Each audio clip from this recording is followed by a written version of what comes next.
오늘 우리에게 내려주시는 하나님 말씀 에레미야 13장 15절에서 17절까지 봉독해 드리겠습니다.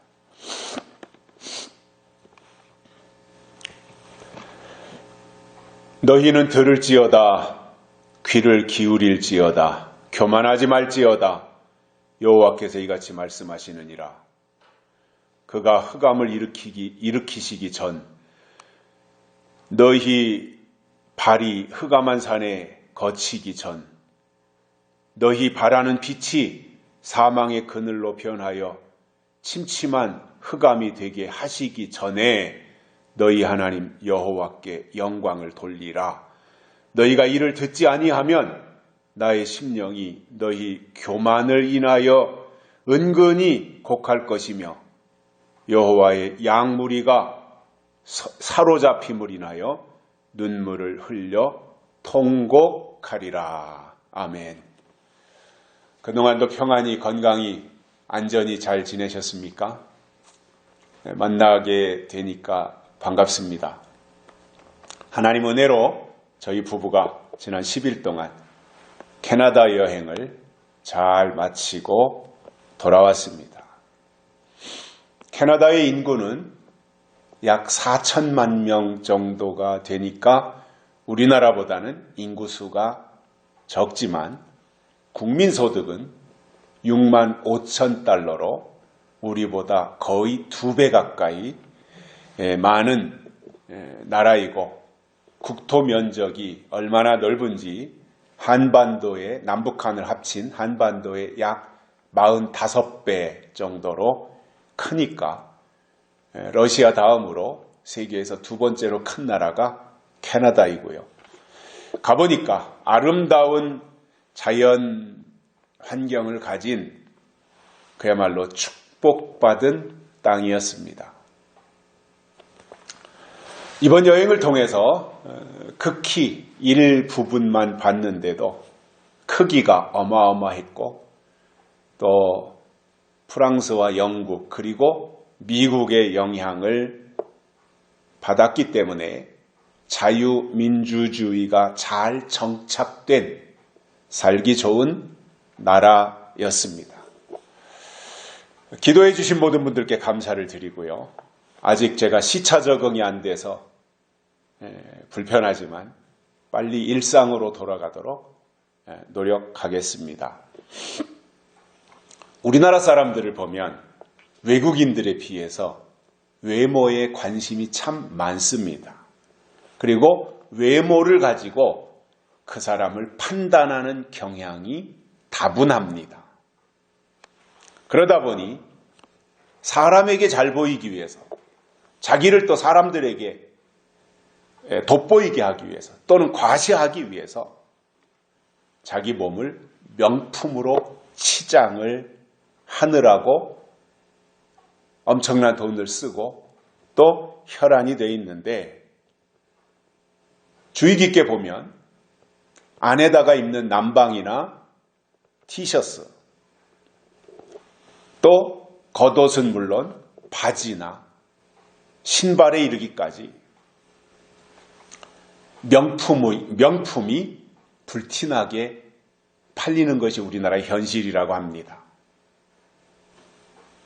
사실은 옷이나 가방이나 신발이나 이러한 것을 명품으로 꾸미는 것보다 그 사람 자신이 명품이 되는 것이 훨씬 더 중요한데 자신을 명품으로 만들고 자신을 명품으로 이렇게 성장시키는 것에는 별로 관심을 가지지 않고 오직 외모 치장하는 일에 돈을 펑펑 쓰고 있다는 사실입니다. 그래서 그런지 세계 어느 나라를 가보아도 우리나라 여행객들 중에서 특히 여자분들이 유난한데 관광을 하러 간 것인지 아니면 패션쇼를 하러 간 것인지 분간이 안 될 정도로 명품으로 또 비싼 옷으로 자신을 치장하고 또 과시하는 그러한 모습들을 보게 됩니다. 그 사람 자신이 별스럽지 않은데 안팎을 명품으로 도배를 한다고 해서 그 사람이 명품이 되는 것이 아니라 스스로 자기 자신의 내면이 인격이 됐든 지식이 됐든 학문이 됐든 신앙이 됐든 그 내면의 세계가 명품이 되는 것이 훨씬 더 중요하고 속사람이 명품인데 겉사람을 명품으로 한다면 훨씬 더 돋보이겠지만 가치가 드러나겠지만 속사람은 별스럽지 않은데 겉모습만 명품으로 감쌌다고 해서 그 사람이 명품이 되는 것은 절대로 아니고 당장은 그 사람의 어떠한 입고 있는 옷이나 이런 것 때문에 특별하게 돋보일지 모르지만 시간이 지남에 따라서 그의 내면의 모습이 속속들이 다 드러난다면 오히려 실망만 더 크게 가져다 줄 수밖에 없을 것입니다. 그에 반해서 우리 예수님을 보면 겉으로는 마른 땅에서 올라오는 줄기 같다 그랬습니다. 이 이사야가 설명하는 예수님의 모습이에요. 예수님의 겉모습은 마른 땅에서 올라오는, 즉 사막에서 올라오는 줄기처럼 세약하고 별스럽지 않고, 그리고 그 예수님을 흠모할 만한 것이 아무것도 없는 분이라고 이사야 선지자는 설명하지만, 그러나 사실 예수님이야말로 명품 중에 명품이셨습니다. 저는 영적으로 살려고 애쓰시는 분들이 하나님이 인정하시는 명품이 되고, 또 우리의 말씀을 들으시는 모든 분들이 명품 신앙이 되시기를 소망합니다. 오늘은 여호와 하나님이 유다에게 하신 말씀이 무엇인지 세 가지를 깨닫고 은혜를 받겠습니다. 첫째로, 여호와의 말씀을 들으라 이렇게 말씀하셨습니다. 들으라는 것입니다. 다른 것을 듣지 말고 다른 것에 귀 기울이지 말고 여호와 하나님이 내려주시는 말씀을 들으라, 그거예요. 듣는 것이 왜 중요하냐면 영향을 받기 때문입니다. 들은 것은 반드시 영향을 받게 되어 있습니다. 하나님이 천지를 창조하시면서 사람을 지으실 때 사람은 유독 언어를 통해서, 말을 통해서 의사소통을 하도록 창조하셨는데, 아기가 이 세상에 태어나서 말을 배우는 것을 보면 들은 것을 말합니다. 귀로 들은 것을 때가 되면 입이 열려서 말하게 되어 있습니다. 그래서 한국 부모를 통해서 태어난 아기는 한국말을 하고, 미국 부모를 통해서 태어난 아이는 미국 말을 들었기 때문에 미국 말을 하는 것입니다. 아마도 미국 부모를 만나서 태어났는데 그가 한국에서 태어나서 한국에서 성장하면서 어린 시절을 한국에서 보낸다면 아마도 부모가 영어를 할 테니까 영어도 하겠지만 밖에 나가서 만나는 또래들이 한국 사람이라면 한국말도 곁들여서 같이 하게 될 겁니다. 영향을 받는다는 말입니다. 또 한국 사람이라고 할지라도 어느 지역에서 태어났느냐에 따라서 사투리가 다른데, 경상도에서 태어난 아기는 경상도 사투리를 배워서 그대로 하게 됩니다. 전라도에서 태어난 아기는 그 전라도 사투리를 들었기 때문에 말을 할 때도 전라도 사투리를 말하고 충청도에서 태어난 아기는 충청도 사투리를 하게 됩니다. TV에서 가끔 보는 하일이라는 사람인가요? 하일. 미국인이면서 한국에 와서 오래 살아서 한국 시민권, 영주권도 가지고 있는 것으로 아는데, 하일이라고 하는 사람이 우리나라에 와서 한국어를 배울 때 아마도 부산에서 배운 모양이에요. 그 사람이 방송에 나와서 하는 말을 보면 부산 사투리를 쓰는 거예요. 경상도 사투리를 쓰는 거예요. 그렇게 들었기 때문에 그렇게 나가는 것입니다. 심지어는 개들도 한국에서 태어나서 한국에서 한국 사람을 만나고 한국 사람에게서 자라나는 애완견이나 이런 개들을 보면은 앉아 하면은 앉습니다. 그런데 미국에서 사는 개들은 한국말로 앉아 하면 못 알아듣습니다. sit down 해야 알아듣고 앉습니다. 신기하지 않습니까? 개도 한국에서 자라나서 한국말을 들으면은 한국말로 앉아 할 때 듣고 앉지만, 미국에서 태어난 개는, 미국에서 사는 개는 sit down 해야 앉더라 이 말이에요.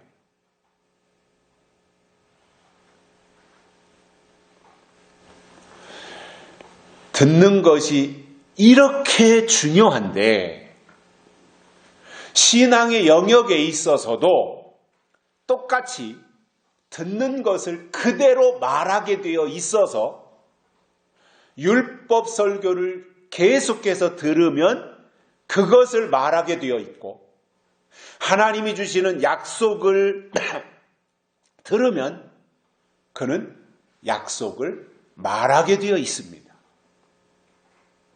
이것에 대해서 사도 바울은 믿음은 들음에서 나며 들음은 그리스도의 말씀으로 말미암았느니라 이렇게 강조하고 있습니다.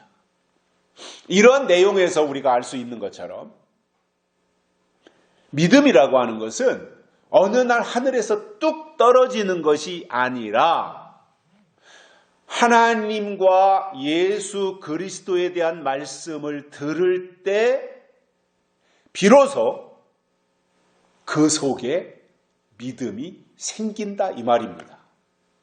다시 말씀을 드리면 어떤 사람에게 믿음이 생겼다는 것은 어느 날 감 떨어지듯이 떨어져서 그에게 믿음이 먼저 생기는 것이 아니라 하나님이 주시는 말씀을 들으면 그 결과로 믿음이 따라온다 그 말입니다. 항상 말씀이 먼저입니다. 듣는 것이 우선입니다. 제가 가끔 설명을 드리지만 성경의 역사들을 보더라도 중요한 일은 항상 말씀이 먼저 왔어요. 하나님이 천지를 창조하실 때도 말씀으로 창조하셨을 뿐만 아니라 하나님의 아들 독생자 예수 그리스도를 이 땅에 보내실 때에도 이사야 선지자를 통해서 예수님이 오시기 이미 700년 전에 오실 것을 예언했고, 때가 되니 그 말씀 그대로 예수님이 이 땅에 오실 것입니다. 성령을 보내주실 때도 성령을 주시겠다고 하는 약속을 먼저 주셨고, 예루살렘을 떠나지 말고 기다리라고 하셨고, 그리고 때가 되니까 그 말씀 그대로 성령을 보내주셨습니다. 믿음도 믿음이 먼저 오는 것이 아니라 하나님의 말씀을 들음으로 그에게 믿음이 생긴다고 하는 이 중요한 사실을 볼 때, 그렇다면 우리의 믿음을 결정짓는 것이 하나님의 말씀에 의해서 가능해진다 그 말입니다. 한 걸음 더 나아가서 어떤 믿음을 소유할 것이냐도 결국은 어떤 말씀을 듣느냐에 의해서 결정된다는 것입니다. 그렇기 때문에 우리는 이렇게 지속적으로 꾸준히 주일날도 예배드리고 때로는 또 큐티를 통해서도 말씀을 듣고 하면서 꾸준히 이렇게 방향을 정하고 가는 이유는 이런 겁니다. 하나님이 누구시지? 이거 우리가 알지 않습니까? 그러면 하나님이 과거에 하신 일이 무엇이지? 우리가 성경을 통해서 알고 있지 않습니까? 여기서 더 한 걸음 더 나아가가지고 앞으로 하나님이 하실 일은 무엇이지? 이것이 있어야 된단 말이에요. 즉 하나님이 우리를 위해서 하신 일이 무엇인지 알아야 될 뿐만 아니라 앞으로 하나님이 우리를 위해서 하실 일이 무엇인지, 즉 하신 일이 있을 뿐만 아니라 앞으로 하나님이 하실 일도 있다라고 하는 것을 우리가 성경을 통해서 듣고 알고 가야 그 믿음이 그에게 생긴다 그 말이에요.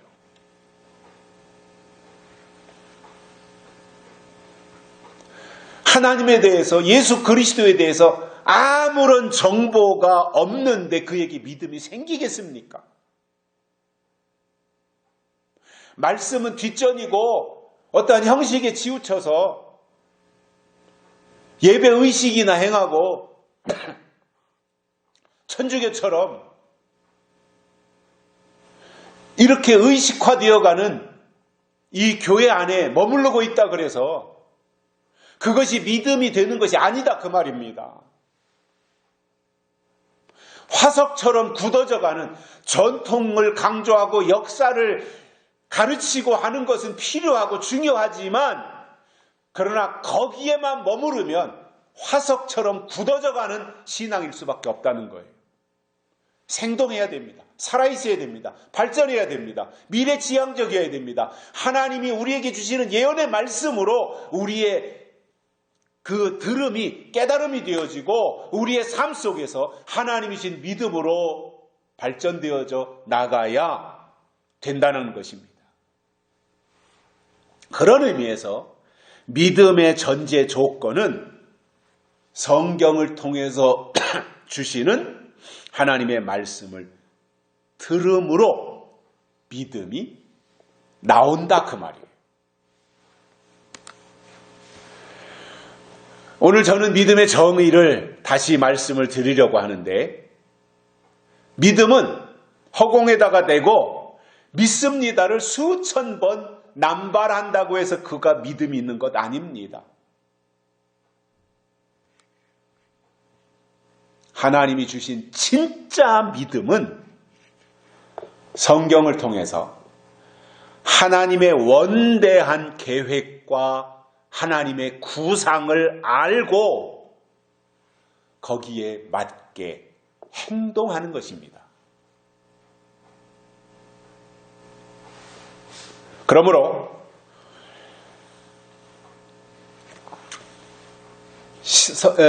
신약 성경을 시작하면서 예수님이 마태복음에서 복을 말씀하시잖아요. 팔복.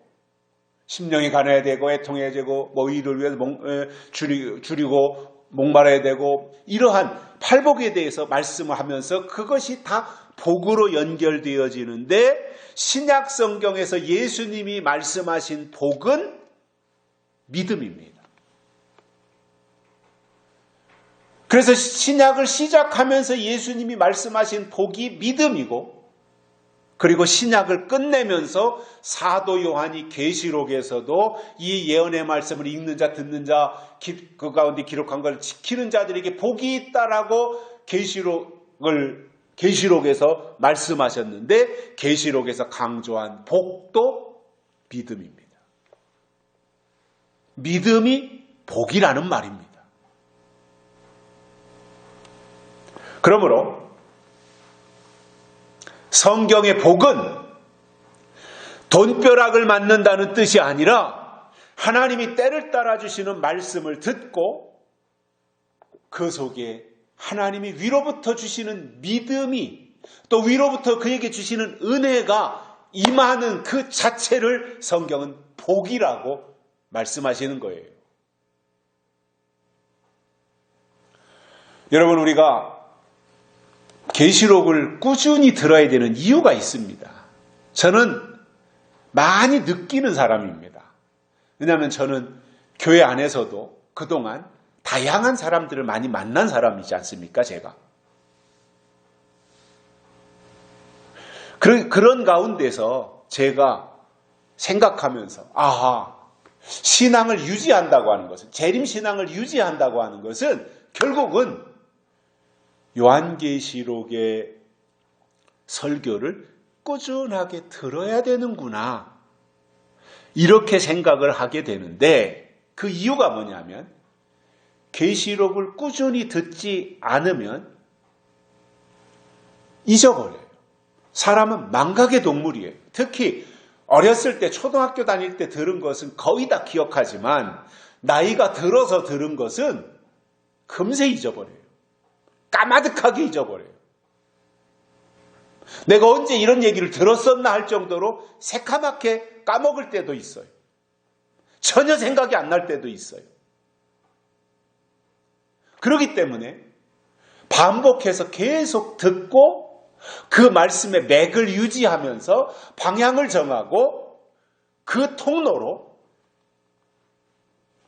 신앙을 유지하고 발전시켜 나가야 된다라는 생각 때문에 그렇습니다. 신기하게도 계시록 설교를 지속적으로 들으면 그 말씀이 내 속에서 살아있고 운동력이 있어서 순간순간 떠오르고 기억나고 생각이 납니다. 그러나 과거에 내가 계시록을 5년 동안 들었고 또는 계시록을 10년 동안 들었기 때문에 그때는 내가 어느 정도 아는 것 같고 계시록을 내가 이렇게 순서나 이런 것들을 다 파악하고 있는 것 같았을지라도 어떤 계기가 되어서 계시록 설교를 중단하고 2년 내지 3년 정도만 안 들으면 그 내용이 긴가민가해지고 순서가 흐트러져서 뭐가 뭔지 모르게 됩니다. 그래서 저는 주일날 설교를 하면서는 되도록이면 에레미야를 설교하든 이사야를 설교하든 사사기를 설교하든 그날 본문의 내용을 요한계시록하고 연결시켜서 설명하고 그리고 기억을 계속해서 유지하고 환기시켜 나갈 수 있도록 저는 그렇게 방향을 정하고 있습니다.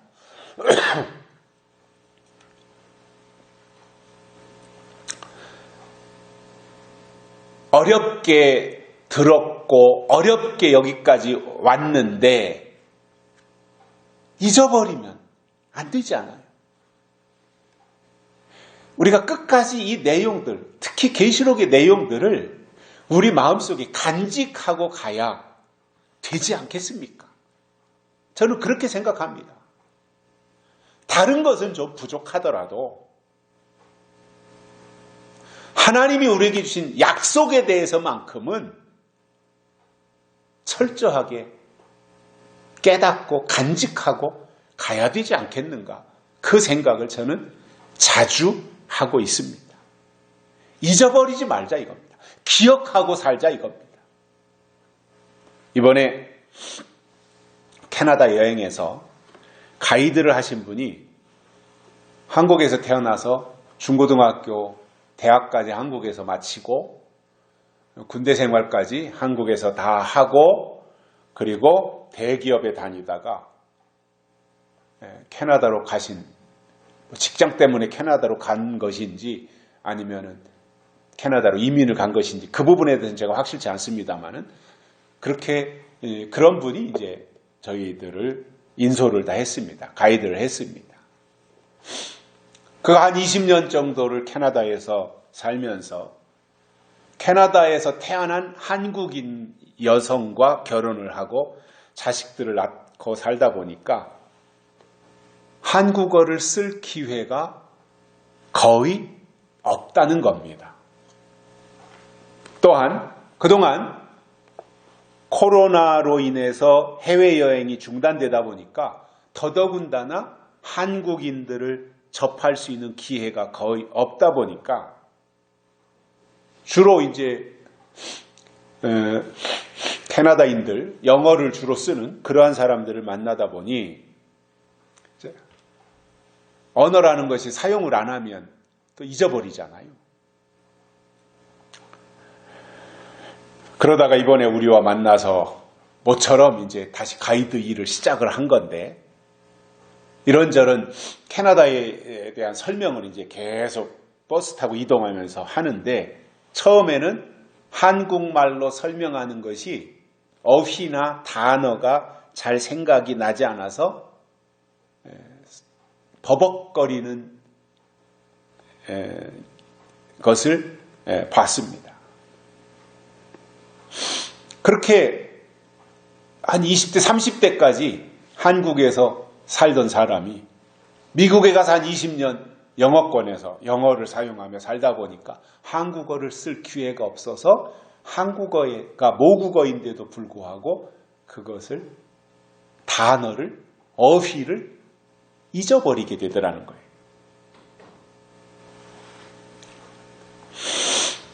여러분, 우리의 신앙도 똑같습니다. 무슨 얘기냐면 지금 듣고 있는 설교가 그의 신앙이고요, 그의 실력이고요, 그의 영적인 수준입니다.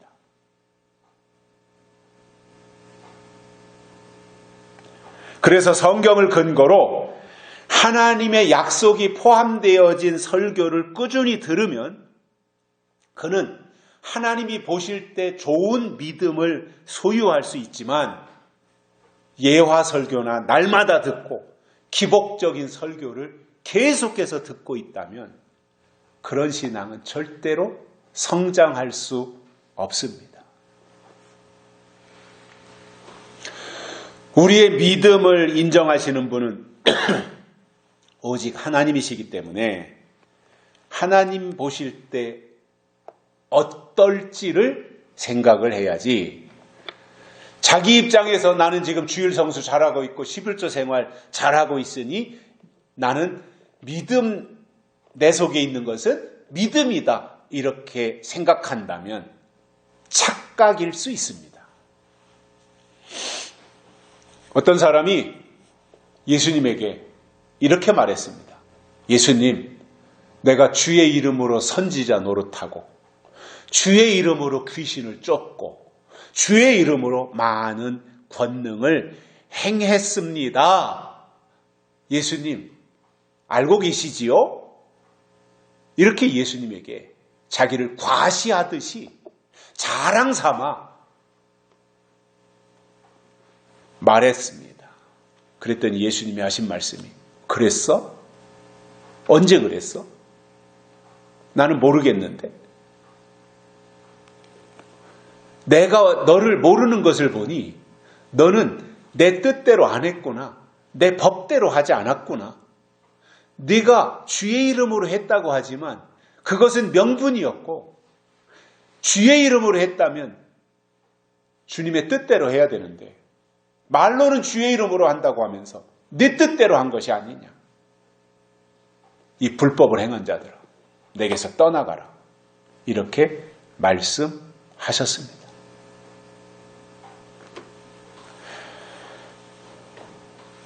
우리가 살아계신 하나님을 믿는다고 하는 것은 하나님이 우리에게 주신 약속을 믿는 것입니다. 그리고 약속을 믿을 때 하나님은 그것을 믿음으로 인정하시기 때문에 성경을 통해서 우리에게 주시는 하나님의 약속이 중요하다는 말입니다.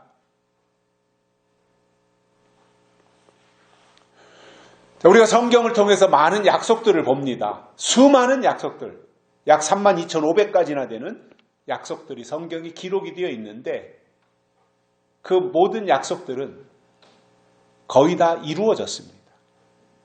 이루어졌습니다. 성경에 위대함이 있습니다. 하나님이 약속하신 것은 반드시 이루어진다, 이겁니다. 이것이 저는 성경의 위대함이라고 봅니다. 하나님의 말씀은 때가 되면 반드시 이루어진다라는 것입니다.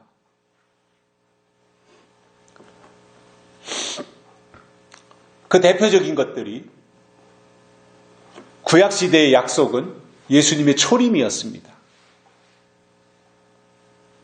그리고 그 약속을 받은 자들은 기다려야 됐던 것입니다. 그 약속을 붙잡고 기다리는 것입니다.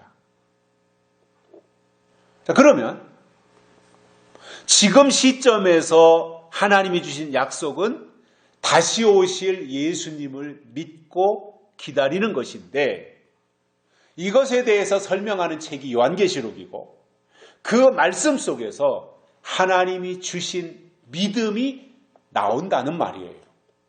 즉, 약속에서 믿음이 나오고 약속에서 나온 믿음을 하나님은 우리에게 제공하신다는 거예요. 결국 하나님 우리에게 약속의 말씀을 주신다고 하는 것은 약속의 믿음을 주신다는 말입니다. 하나님이 말씀하신다고 하는 것은 결국 하나님이 믿음을 주신다는 거고, 그 믿음이라고 하는 것이 뭐예요? 약속을 통해서 주시는 믿음이 하나님의 씨라는 말입니다.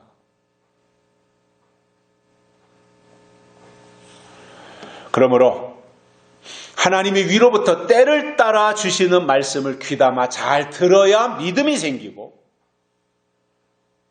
그러한 믿음이라야 성장하는 믿음이다, 그 말입니다.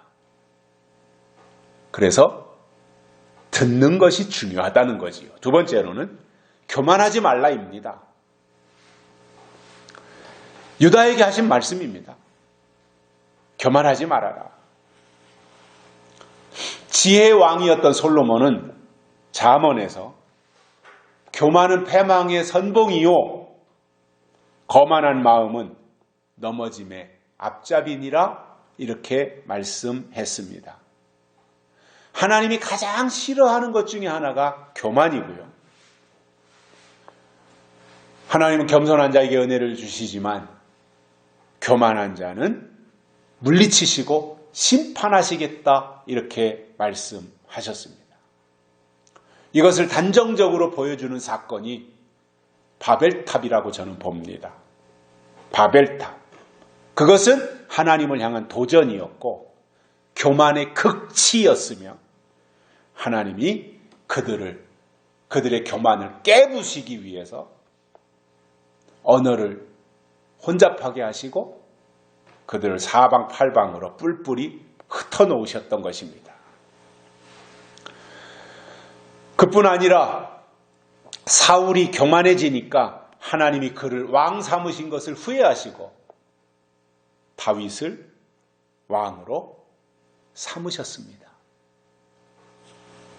구약 성경에 나오는 유대나 이스라엘 백성들이 절기를 지키지 않았다거나 제사를 드리지 않았기 때문에 망한 것이 아닙니다. 그들은 철저할 정도로 절기를 지키고 제사를 지내고 안식일을 지키고 심지어는 매달 첫날을 월삭으로 지키는 이 일까지 철저하게 했지만, 문제가 뭐였냐면 하나님이 주시는 말씀을 사모하지 않았고 형식적으로 절기 지키는 일에 치중했었다는 거예요. 즉, 내용이 없이 보여주기식, 형식, 이것에 비중을 뒀었다는 거예요. 예수님이 초림하셨을 때 바리새인들을 보면 하나님은 인정하면서도 하나님이 보내신 예수님은 부정했는데, 그 자체가 종교적 교만이었습니다. 자, 일반적인 의미에서 교만은 잘난 체하거나 자기를 높이는 것을 교만이라고 말합니다. 일반적인 의미로. 그러나 성경에서 교만을 말할 때는 자기가 대단히 잘난 줄 알고 하나님을 인정하지 않는 것, 이것이 교만이라고 말씀을 하고 있어요. 하나님에 대해서 도전하는 거 교만인 것입니다. 요한계시록에도 보면 교만한 자들이 등장을 하는데 그 대표가 적그리스도입니다. 적그리스도는 바울이 데살로니가 후서 2장에서 설명하는 것을 보면 자기를 보여 하나님이라 하느니라 이 지경까지, 그 상태까지 간다라는 거예요. 그 정도로 교만해진다는 거예요. 우리가 계시록을 근거로 해서 재림 신앙을 가지고 믿음 생활을 하고 있다면 그 다음으로 중요하게 생각해야 할 것이 겸손입니다. 겸손. 교만한 순간 모든 것이 다 무너진다는 거예요. 그래서 겸손하라는 거예요. 그렇기 때문에 우리가 재림신앙을 가지고 있기 때문에 하나님 앞에서 자신을 낮추고 더 겸손해지기 위해서 하나님께 겸손을 구하고 나 개인적인 삶의 여건이 윤택해지고 또 상황이 좋아진다고 할지라도 교만해지는 것이 아니라 오히려 더 겸손하기 위하여 수시로 자기 자신을 살피며 기도해서 교만을 짓누러버리고 겸손한 모습을 유지하는 것이 바람직한 모습이라는 겁니다. 창세기에 에서와 야곱의 이야기가 나오는데 에서는 간발의 차이로 장자가 되었지만 실질적인 장자의 축복은 야곱이 받았습니다. 그 이유에 대해서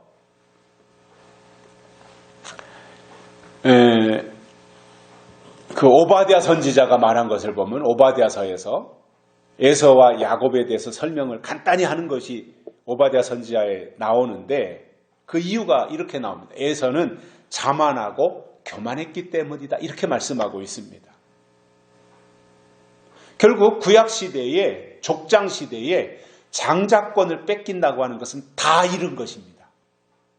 왜냐하면 하나님의 축복권이 장자에게 가는데 에서는 팥죽 한 그릇에 장자권을 내주고 아이고 내가 그렇게 말한다고 해서 진짜로 장자권이 어디를 가나? 내가 형인 게 맞는 건데 너는 쌍둥이라도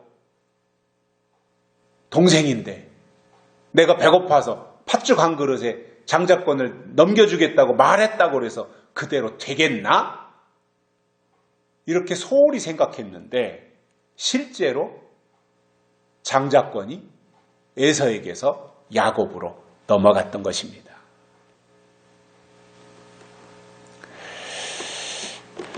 우리는 요한계시록을 좀 안다고 우쭐댈 필요도 없고 다른 사람들보다도 내가 신앙생활을 오랫동안 많이 했다고 자랑할 필요도 없이 늘 나는 하나님 앞에서 부족한 사람이다 이렇게 생각을 하고 하나님의 은혜가 지금도 현재도 앞으로도 오직 하나님의 은혜가 있어야 나는 살아갈 수 있는 사람이다 이렇게 고백하며 살아야 된다라는 거예요.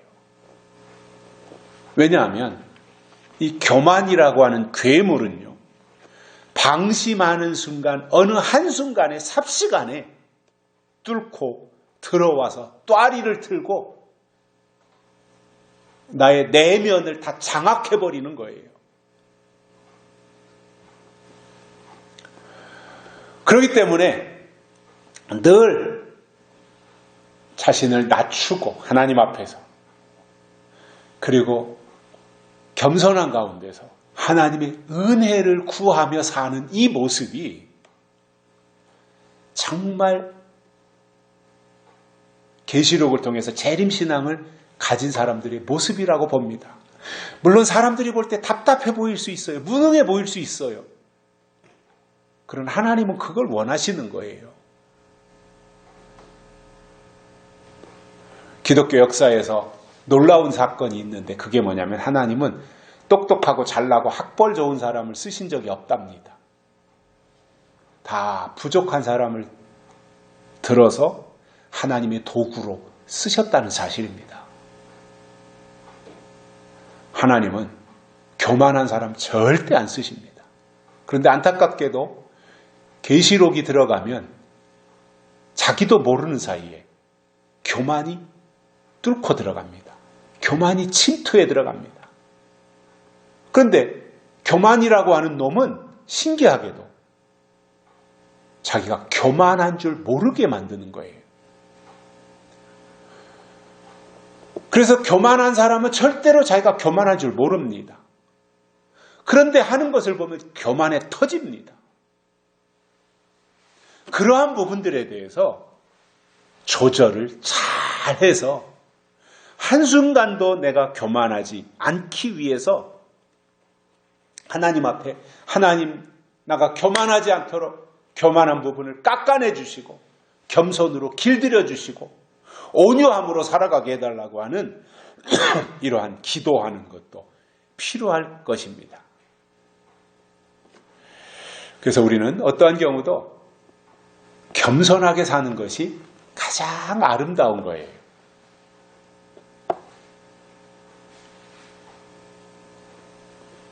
그전 종교개혁 시대쯤으로 생각이 드는데 어떤 분이 와서 내가 신앙을 성공적으로 잘하기 위한 방법을 물어봤습니다. 그때 그 당시에 아주 최고의 신학자이며 목회자인 그분의 이름을 제가 까먹었는데 제자들이 와서 물어봤어요. 어떻게 해야 됩니까? 어떻게 신앙생활 잘할 수 있습니까? 했더니 그분의 대답이 이거였어요. 첫째, 겸손하라. 둘째, 겸손하라. 셋째, 겸손하라. 첫째도 겸손, 둘째도 겸손, 셋째도 겸손이었다는 거예요. 그런데 사람은 본능적으로요, 뭔가 여건이 좋아지고 뭐 부흥되고 그러면은 우쭐해지고 자기를 과시하고 싶은 마음이 다 생기는 거예요. 여건이 되는데도 불구하고 겸손하게 이렇게 자세를 낮추고 있기가 쉽겠습니까? 여건이 안 돼서 웅크리고 있는 거야. 그럴 수밖에 없으니까 그런다 치더라도 여건이 다 되고 모든 조건이 다 갖춰져 있는데도 겸손한 상태를 유지하기가 쉽겠습니까? 권력이 없어서 못 쓰는 거야. 없으니까 못 쓴다 치더라도 있는데도 권력이 있는데도 권력을 안 쓰는 것이 얼마나 더 어려운 일이겠습니까? 그런데 하나님은 그것을 요구하고 계시다는 거예요. 세 번째로는 여호와께 영광을 돌리라고 말씀하셨습니다. 자, 그러면 여호와께 영광을 돌리라고 하는 이 말을 바꿔서 말하면 하나님의 아들이 되라 그 말이에요. 왜냐하면 영광은 아들만이 돌릴 수 있기 때문에 그렇습니다. 자, 그러면 예수님은 하나님의 아들이셨고 예수님이 오셔서 하나님의 뜻을 다 이루셨으며 하나님께 영광을 돌려드렸는데 결국은 아들이 나타나서 아버지의 뜻을 이루어드리는 것이 아버지께 하나님께 영광을 돌리는 것이다 그 말입니다. 그런 의미에서 볼 때 우리의 소원은 통일이 아니라 우리의 소원은 하나님의 아들들이 나타나는 것이고 더 나아가서 우리들이 하나님의 아들이 되어서 아버지의 남은 뜻을 이루어드리는 아들이 되는 이것이 하나님께 영광이 된다 그 말입니다.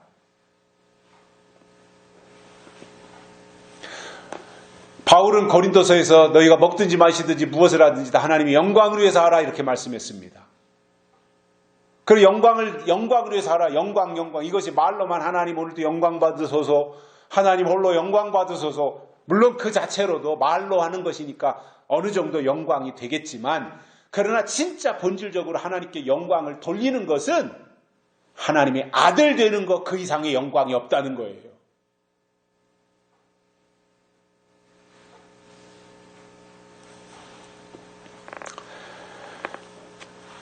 요한계시록에서 설명하는 신앙은 단순하게 예수님을 잘 믿고 천국에 가는 정도가 아니라 하나님의 아들로 나타나는 믿음을 가지고 계시록에 담겨져 있는 하나님의 뜻을, 남은 뜻을 이루어드리라 그 말입니다. 이것이 아들이 할 일이에요.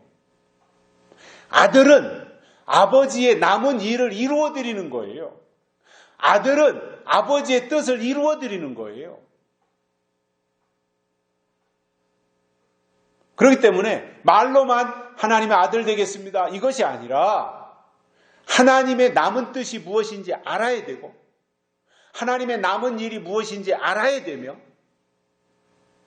그 남은 하나님의 일을 이루어드리기 위해서 남은 자가 되어서 남은 뜻을 이루어드릴 때 그가 하나님의 아들이다 그 말입니다. 요한계시록의 구성을 보면 인, 환난, 재림, 심판, 천년왕국 이렇게 5단계로 되어 있고 계시록은 하나님이 하실 일이며 장차 될 일이고 반드시 속히 될 일이라고 강조하고 있습니다. 그렇다면 우리가 재림신앙을 가진다고 하는 것은 말로만 재림 이렇게 강조해서 되는 것이 아니라 계시록에 담겨진 내용을 토대로 해서 우리의 신앙을 구축하는 것이고 그 내용을 통해서 새로 지으심을 받는 것입니다. 천년왕국은 하나님이 앞으로 완성하실 새로운 나라인데 거기에 들어가기 위해서는 새 사람이 되어야 하고 새 사람이 되는 과정 속에서 필요한 첫 번째 기준이 뭐냐면 하나님의 인치심입니다. 하나님의 인치심은 천년왕국에 들어가기 위해서 하나님이 이제 너는 새 사람으로 내가 인을 쳤어, 내가 표시했어, 이것이다 말이에요. 그리고 이 인치심을 받는다고 하는 것은 성경을 통해서 인격적으로 신앙적으로 성숙했음을 하나님이 인정하시는 것입니다. 자, 가끔씩 천국과 천년왕국을 혼동하시는 분들이 계신데 천국은 예수님이 말씀하신 것처럼 어린아이와 같아야 들어간다라고 했습니다. 천국은 그렇습니다. 그러나 천년왕국은 장성한 자가 들어가는 것입니다. 인을 맞았다고 하는 것은 장성했다는 말입니다. 또 천국은 누구든지 주의 이름을 부르는 자는 들어간다라고 말씀하고 있지만 천년왕국은 하나님이 우리를 알고 기억하시고 인정하셔서 인을 맞아야 들어가는 곳입니다.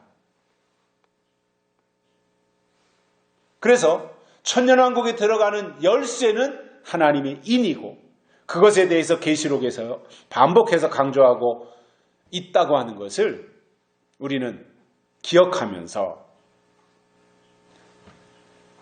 그 자체가 하나님의 은혜이고 하나님의 축복이라고 하는 것을 인정하며 살자는 것입니다.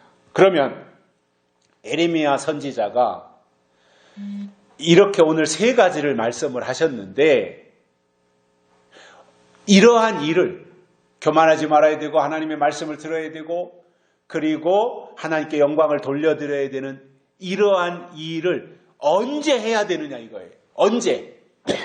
그것에 대해서 16절에서 이렇게 말씀하고 있습니다. 그가 흑암을 일으키시기 전, 너희 발이 흑암한 산에 거치기 전, 너희 바라는 빛이 사망의 그늘로 변하여 침침한 흑암이 되게 하시기 전에 이렇게 하라 그 말이에요. 기회가 지나가기 전에 흑암이 오기 전에 결국 흑암이 누구예요? 황충이잖아요. 황충이 어둠의 세력이 나타나기 전에 이렇게 하라 그 말이에요.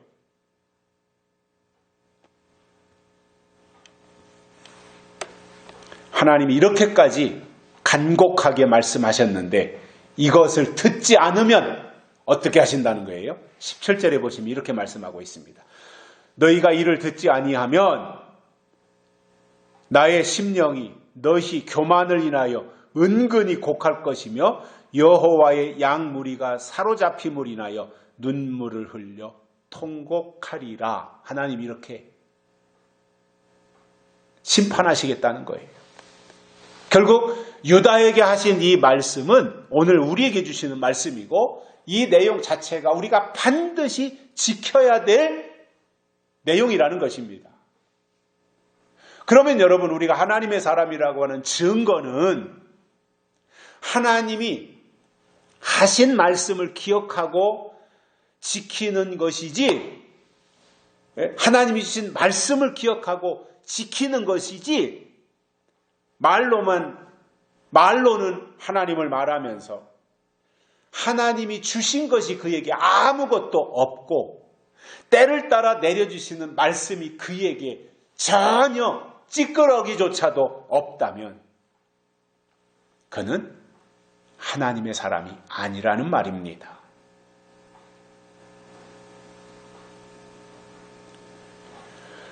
여러분, 내가 하나님을 향해서 내가 하나님을 믿습니다라고 말한다고 해서 믿음이 아니고, 내가 하나님을 인정하신다고 해서 믿음이 아니라, 진짜 중요한 것은 하나님이 나를 인정하실 때 그것이 믿음이다, 그 말입니다. 그렇다면 하나님이 우리를 인정하시도록 믿어야 되잖아요. 어떻게 그게 가능해요?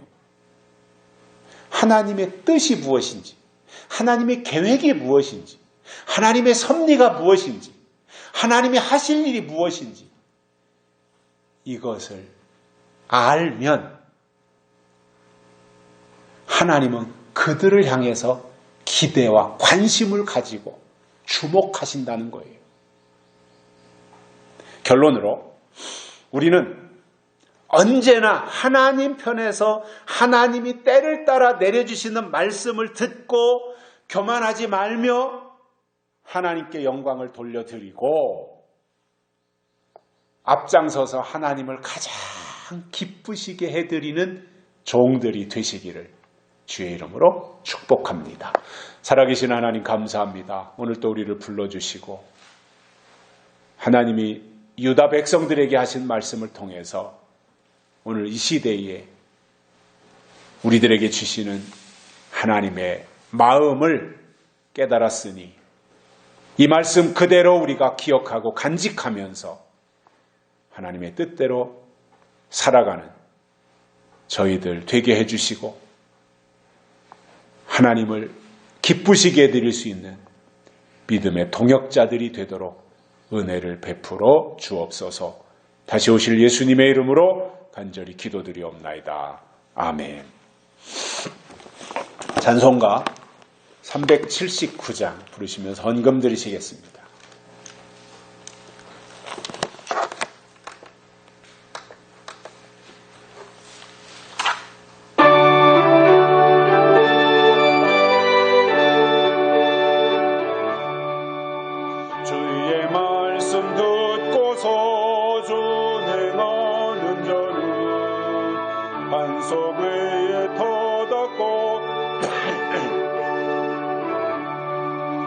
비가 오고 물나며 바람 부딪혀도 반석 위에 세운 집 넘어지지 않네. 잘 짓고 잘 짓세 우리 집 잘 짓세.